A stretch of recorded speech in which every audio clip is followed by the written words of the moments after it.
মুরব্বীরা কয় যুবক বিয়া করবা, কয় জি। যেহেতু ইমাম বানাইলেন প্রাপ্তবয়স্ক হয়েছে, বিবাহ হয় আমারে করায় দেন। আল্লাহর বান্দা কাজী আবু বকরের জন্য মহল্লার লোকেরা মেয়ে দেখা দেখি করতেছে। সবাই বলে ছেলে যেমন বুজুর্গ এমন আল্লাহওয়ালা মহিলা লাগবে গো, এমন দিনদার পরহেজগার আবেদা সালেহা পর্দানিশী মহিলা লাগবে। খুঁজতে খুঁজতে এলাকার মধ্যে একজন মেয়ের সন্ধান পাইলেন। মেয়েটা পর্দা করে, মেয়েটা আল্লাহওয়ালা, মেয়েটা আবেদা সালেহা নেকারিনী। ওই মেয়েটার পরিবারের কাছে গিয়া ওই কাজী আবু বকরের জন্য বিয়ার প্রস্তাব দিলেন।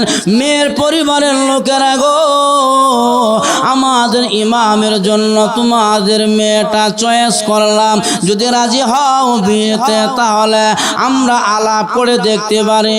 মেয়ের পরিবারের লোকেরা বলে ছেলে যেহেতু আল্লাহওয়ালা বুজুর্গ, তাহলে আমাদের মেয়েটাকে বিয়ে দিতে কোনো অসুবিধা নাই।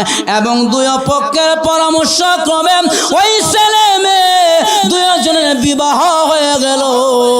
বিবাহ হয়ে যাওয়ার পরে বাসর রাতের দিন ওই মেয়েটার গলার মধ্যে মেয়ের পরিবারের লোকেরা কোটি টাকার স্বর্ণের হার ঝুলাইয়া দিছে।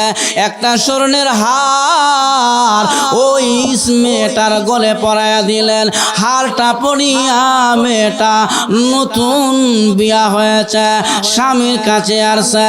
কাজী আবু বকর রহমাতুল্লাহি আলাইহি বিসমিল্লাহ বলে মেয়ের দিকে দৃষ্টি দিলেন। তাকায়া দেখে রে মেয়ের গলের মধ্যে কোটি টাকার স্বর্ণের হার। হারের দিকে পলক দৃষ্টিতে তাকায় আছে। সুন্দর চেহারা দেখে না, চেহারার দিকে তাকায় না, হারের দিকে তাকায় আছে। এখন মেয়েটা বলে কি ব্যাপার? আমার পরিবারের লোকেরা বলেছে ছেলে নাকি আল্লাহওয়ালা বুজুর্গ। এখন দেখি সে আল্লাহওয়ালা না, সে তো দুনিয়া লোভী। দুনিয়ার লোভের কারণে সে হারের দিকে তাকায় আছে, আমার সুন্দর চেহারা দেখে না। এই বলে যখন নাকি মেয়ে তার পরিবারের লোকেরা বলা বলে করতে লাগলো, কাজী আবু বকর বলে শ্বশুর বাড়ির লোকেরা গো, বাজে মন্তব্য করবেন না। আমি হারের দিকে এই জন্য তাকায় আছি, এমন একটা হার আমি 3 দিনের ক্ষুধার্ত অবস্থায় মক্কার বাজারে পেয়েছিলাম। আত্মসাৎ করি নাই, মালিকের কাছে ফেরত দিয়েছিলাম। ওই যে ক্ষুধার কথা মনে হয়ে গেল, ওই মুরব্বির কথা মনে হয়ে গেল। যখন এতটুক বললেন কাজী আবু বকর, এখন মেয়েটা কয়ে প্রাণের স্বামী আমার আড়ালে আসেন, ঘটনাটা কি খুলিয়া বলেন। এবার মেয়েটা বলতেছে কি গো স্বামী, কি ঘটনা? কাজী আবু বকর পুরা ঘটনায় বলে দিলেন। মেয়েটা কয়ে প্রাণের স্বামী ওই যে হারওয়ালা মুরব্বি, উনি ছিলেন আমার বাবা। আমার বাবা আপনার কথা বারবার আমার কাছে বলেছিল, আর বলতো মারে এমন একটা যুবকের সন্ধান পেয়েছিলাম, এমন পাক্কা সাচ্চা ইমানদার যুবক দেখি নয়। স্বামী গো বারবার আপনার কথা বলতেন, আমার বাবা আপনার কথা বলে বলে দুনিয়া থেকে বিদায় হয়ে গেলেন।